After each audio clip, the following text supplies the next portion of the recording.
Olá, o nosso encontro já está no ar e recheado de coisa boa. Larissa, olha que dia especial. Hoje a igreja celebra Santo Agostinho. Ele que foi doutor da igreja e além do testemunho incrível deixou uma literatura muito rica. Vale a pena ler. É verdade, eu indicaria o livro Confissões de Santo Agostinho. A conversão dele tem aquela passagem muito conhecida em que ele ouve uma voz que dizia: toma e lê. Então ele encontra na leitura da Bíblia a chave da sua conversão. Que inspiração para o mês de setembro que é dedicado à Bíblia, hein? Mas agosto ainda não acabou. Vamos conferir o que aconteceu esta semana. E pega também papel e caneta, abra o bloco de notas do celular para anotar o que vem por aí.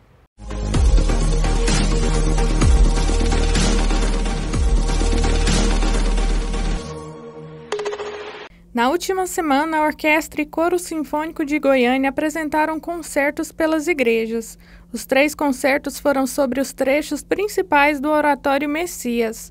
As apresentações aconteceram na Paróquia Menino Jesus, São Pio X e Catedral Metropolitana de Goiânia.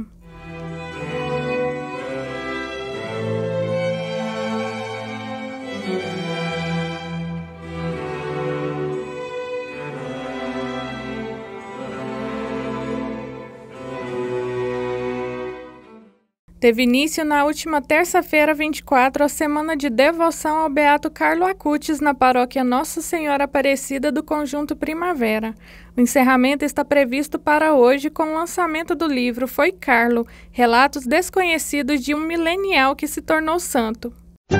Anota aí! Está chegando o mês da Bíblia. A CNBB já publicou o texto base e os encontros bíblicos para este mês. O tema é a Carta de São Paulo aos Gálatas e o lema, pois todos vós sois um só em Cristo.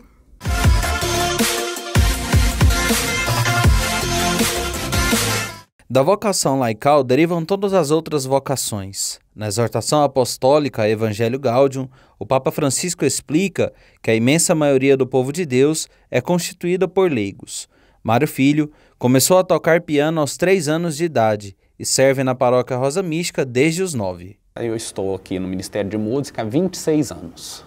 Comecei no início de 95 e, graças a Deus, estou até hoje. Atualmente, coordenando a pastoral do canto litúrgico aqui da paróquia. Isso aqui faz parte da minha vida. Posso dizer que eu cresci aqui dentro, aqui eu fiz grandes amizades. Enfim, a minha vida se confunde com a rotina, com a história dessa paróquia. Santo Agostinho dizia, né, que quem reza canta e quem canta reza 2 vezes. Então, a música ela tem essa capacidade de aproximar as pessoas de Deus, do mistério que a gente celebra aqui, da Eucaristia. A música, tanto os cantos que são rito, quanto os cantos que compõem o rito, ajudam as pessoas a encontrar com Deus, ajuda as pessoas a rezar e promove essa evangelização. A vocação do leigo pode se desenvolver em etapas distintas da vida, como solteiros, casados ou ainda na viuvez. Por meio do batismo, o leigo recebe a missão especial de viver a serviço do reino. A história como eu me tornei catequista, hoje eu entendo que foi Deus, mas na época eu falo que foi por acaso. Porque eu tinha ido para acompanhar minha namorada, numa formação para catequistas, e eu estava lá só para acompanhar.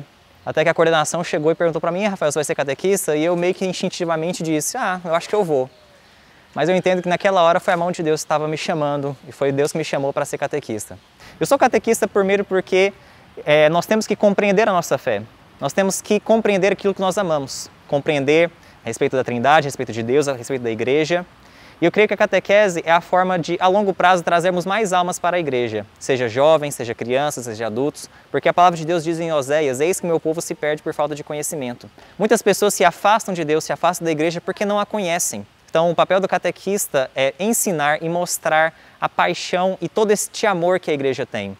Então a minha missão como catequista é fazer com que as pessoas se apaixonem por Cristo, assim como eu me apaixonei. A Márcia Cristina é catequista há 30 anos. Há 10 anos ela atua na paróquia Cristo Ressuscitado. Ela nos conta a sua experiência e como ela teve que se adaptar ao novo normal, dando continuidade à catequese de forma online, por conta da pandemia da Covid-19. A minha caminhada na igreja vem desde os meus 12 anos de idade. Então participei de vários grupos de jovens e tudo isso me levou a crer que eu poderia sim estar com os jovens, com as crianças, os adolescentes. Esse nosso recurso de chegar até a casa, até o catequizando e a casa dos catequizandos, foi um meio incrível que nós encontramos para não parar a catequese. A evangelização não pode parar. Então foi aqui que eu manifestei o meu desejo de estar em contato com os meus catequizandos que já havia caminhado comigo há 1 ano. E eu sou hoje a catequista de crisma deles. Então hoje é o 3º ano que eu estou com eles. Então para mim é um grande encontro estar aqui todas as terças-feiras, às 16 horas, em ponto. Todos os meus 20 crismandos estão aqui se preparando para receber o sacramento. O ano passado eu trabalhei muito com Carlo Acutis, que é um jovem, um jovem santo da igreja. Então eles puderam conhecer esse jovem através da catequese. Ser catequista é uma vocação que vem aqui, de dentro de nós. E Jesus é o nosso Senhor e que nos apoia sempre, sempre. Rezemos pelos aniversariantes desta semana. No dia 29 de agosto, os padres Amauri Alexandre Alves, Antônio Edson da Mota, João Carlos dos Santos e Frei Edmilson Vaz comemoram mais 1 ano de vida. No dia 2 de setembro é o aniversário natalício do padre Arthur Freitas e no dia 3 de setembro do padre Marcelino Neto. Muitas bênçãos para todos vocês que também fizeram aniversário esta semana e as nossas orações pelos sacerdotes. A história de Carlo Acutis é mesmo inspiradora, um santo da nossa época, antenado com as tecnologias e que nos deixou um bom exemplo de como os meios de comunicação podem ser importantes na evangelização. Na entrevista de hoje vamos conhecer ainda mais a sua história. No próximo bloco tem matéria especial, não sai daí! Gabi, eu estou encantada com o nosso cenário de hoje, com esse pé amarelo no fundo. Bonito mesmo! E aproveitando essa sua inspiração nos ipês, a nossa matéria especial também está inspiradora. Vamos conhecer a Casa de Apoio Elba Alencastro Fleury. Tem ainda o Momento Somos Um, hoje falando sobre o cuidado com a casa comum. E o Você Sabia? Vamos conferir juntos.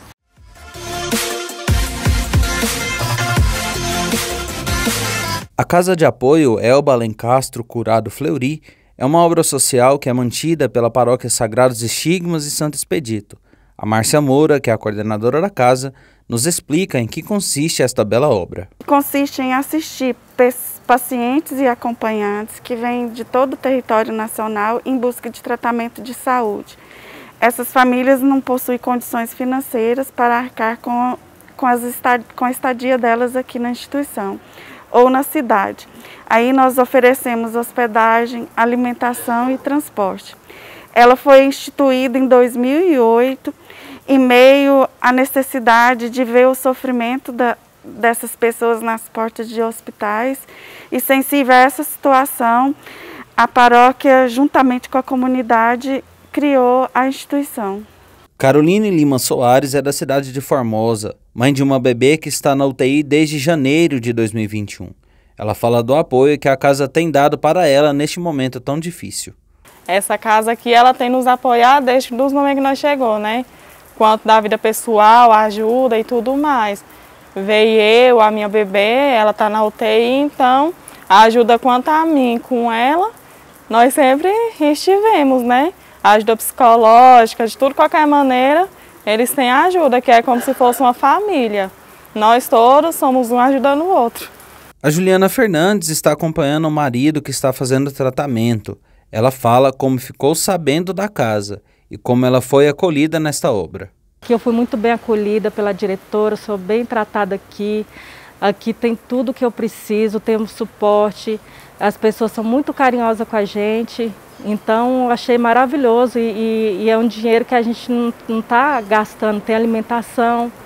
E para a gente que não tem condições, eu achei muito interessante essa casa de apoio. Da próxima vez eu quero voltar aqui.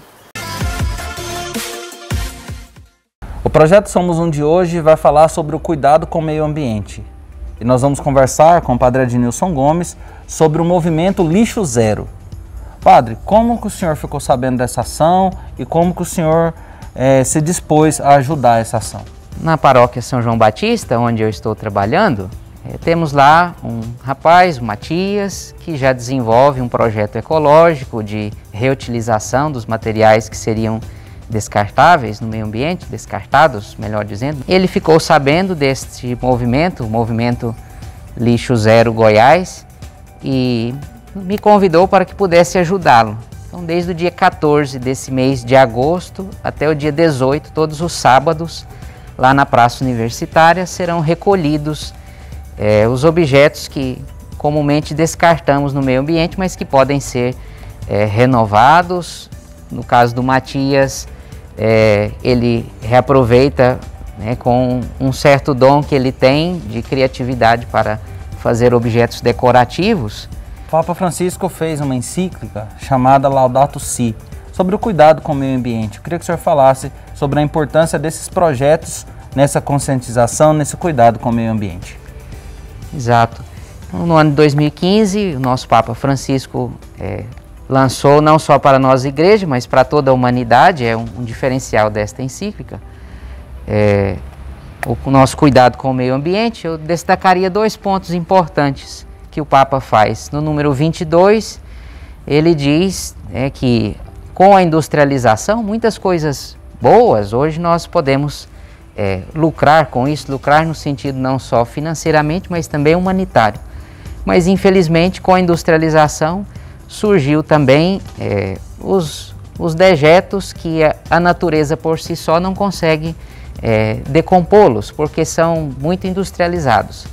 Então a necessidade de se reutilizar estes ambientes para não jogá-los no meio ambiente como infelizmente tem acontecido.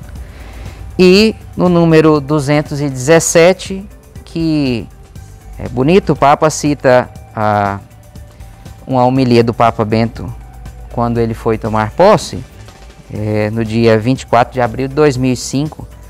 O Papa Bento, naquela homilia, ele dizia que se os desertos exteriores se multiplicam no mundo, é porque os desertos interiores se tornaram tão amplos. Então, a crise ecológica, diz o Papa Francisco, na verdade é um apelo a uma profunda conversão interior. E eu te convido a continuar acompanhando o Projeto Somos Um nas redes sociais da Arquidiocese de Goiânia.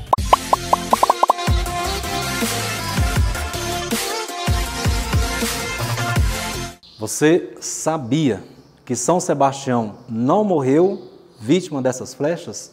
Pois é, a iconografia cristã, a maneira como ele é representado sempre com essas flechas, que todo mundo olha e já identifica, também às vezes confunde a cabeça das pessoas. São Sebastião era um soldado, era um militar da guarda pretoriana, ou seja, da guarda pessoal do imperador de Roma, naquela época o imperador Diocleciano. Convertido, ele então tornou-se cristão e, denunciado como cristão, tentaram dissuadi-lo a não continuar como cristão. Então, ele preferiu o rei Jesus, né? Deu essa preferência para Jesus como rei. Foi então amarrado a um tronco e os soldados dispararam várias flechas. Foi dado por morto e ficou lá abandonado.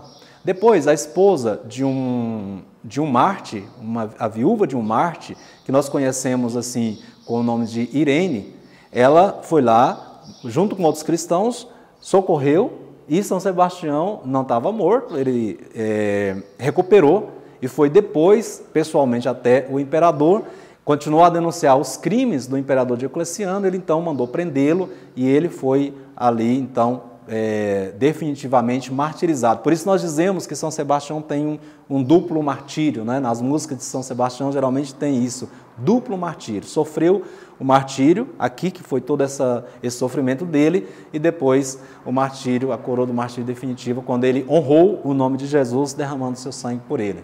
Deus te abençoe. Eu sempre gosto desse bloco, Larissa. A gente vai nas paróquias, fica conhecendo os trabalhos desenvolvidos por elas e fica com uma vontade de ajudar, de conhecer ainda mais a nossa igreja. Por meio dos contatos que aparecem na tela, você pode saber mais sobre esses projetos. E no próximo bloco tem a entrevista, você não pode perder. Como prometido, nesse bloco vamos saber mais sobre o beato Carlo Acutis, um jovem de 15 anos que em tão pouco tempo de vida deixa um exemplo de santidade, principalmente para os jovens desse tempo.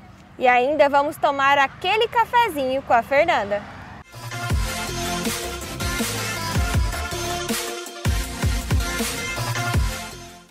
O programa Encontro Semanal tem a alegria de receber o Padre Fábio Vieira, que é o responsável pela divulgação da devoção ao beato Carlo Acutis no Brasil. Padre, muito bem-vindo ao nosso programa Encontro Semanal, à nossa Arquidiocese de Goiânia. Eu agradeço o convite e é sempre muito bom poder partilhar um pouco do que foi, do que é a expressão de vida e santidade do beato Carlo Acutis, né? Sobretudo como um grande sinal nesses tempos que a gente vive, de que a santidade ainda é possível ser alcançada. Queria saber do senhor quem foi Carlo Acutis, Padre? Bom, primeiramente a gente tem que entender que a santidade não é privilégio de um ou de outro. A santidade é um convite que Deus faz, ou melhor, um chamado que Deus faz a todos. E Carlo é esse jovem que na sua essência acolhe a santidade.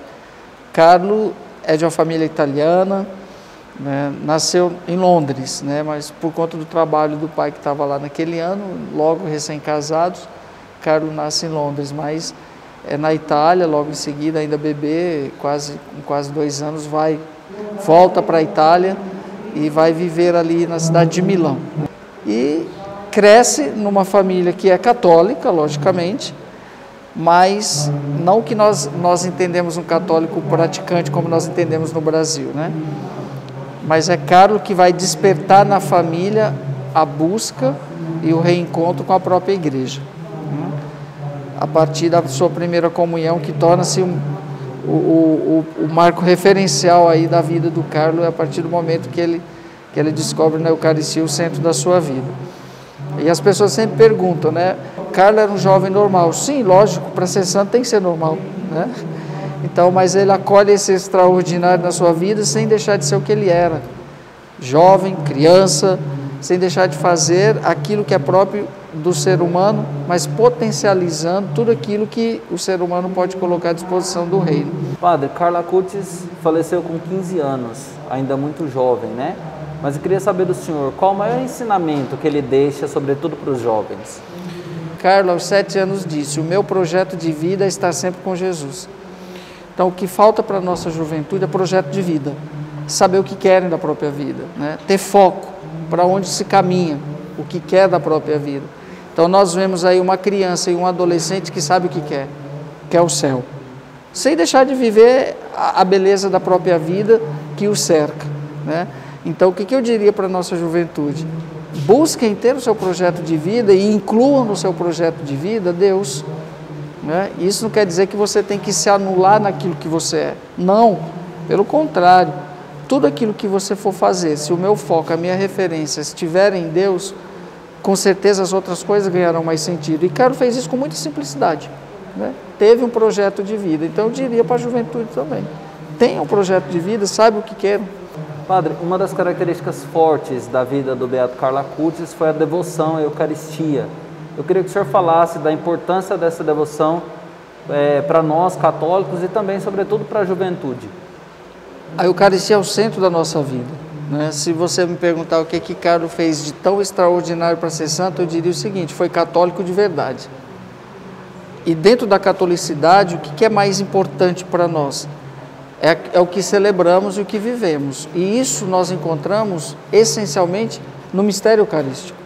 E Carlo, aos 7 anos, entendeu isso muito bem, porque ele queria ir para o céu e ele encontrou a forma mais rápida de ir para o céu, pela Eucaristia, né? E isso não é novidade nenhuma, né?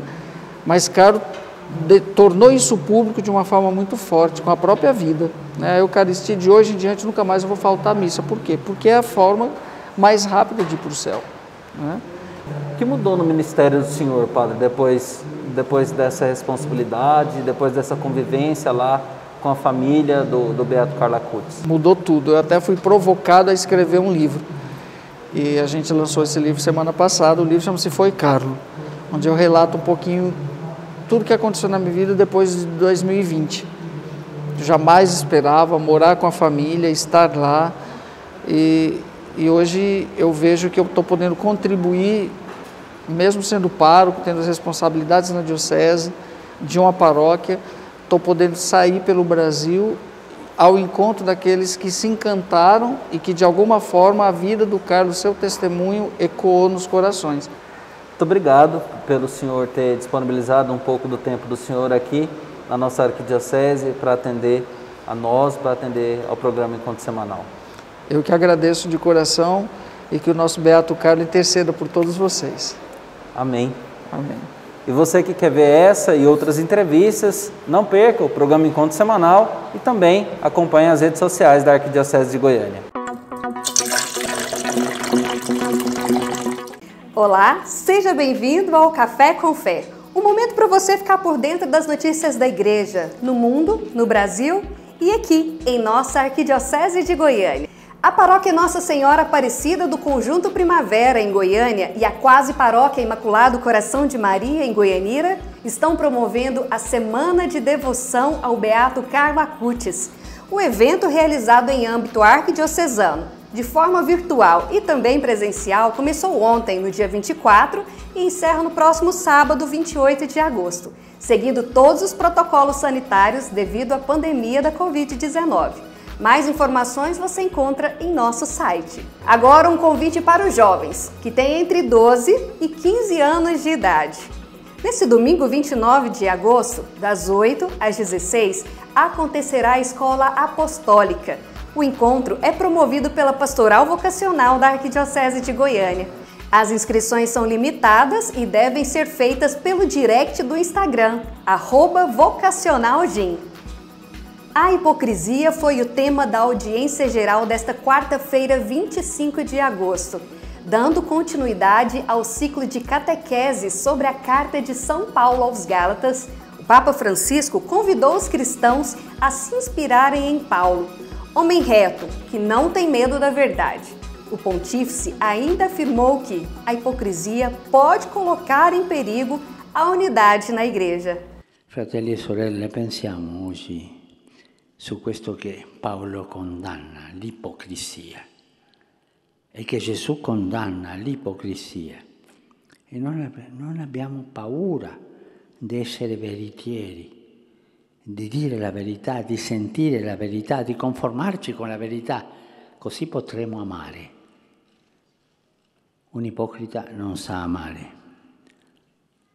Agire altrimenti della verità significa mettere a repentaglio l'unità della Chiesa, quella per la quale il Signore stesso ha pregato. O Café com Fé fica por aqui, mas sempre com aquele lembrete. Fique ligado nas mídias sociais de comunicação da Arquidiocese de Goiânia. Tchau, gente! Até a próxima! O programa de hoje fica por aqui. É sempre uma alegria estar junto com vocês. Que nossa semana seja abençoada. Como vocês já sabem, encontrar é também conhecer e dialogar. Por isso, continuamos conectados pelas redes sociais da Arquidiocese de Goiânia. Nós contamos com vocês para fazer um programa cada vez melhor. É só mandar sua sugestão, crítica e elogio para os contatos que aparecem na tela. Até a próxima! Glória a Jesus na hóstia santa, que se consagra sobre o altar.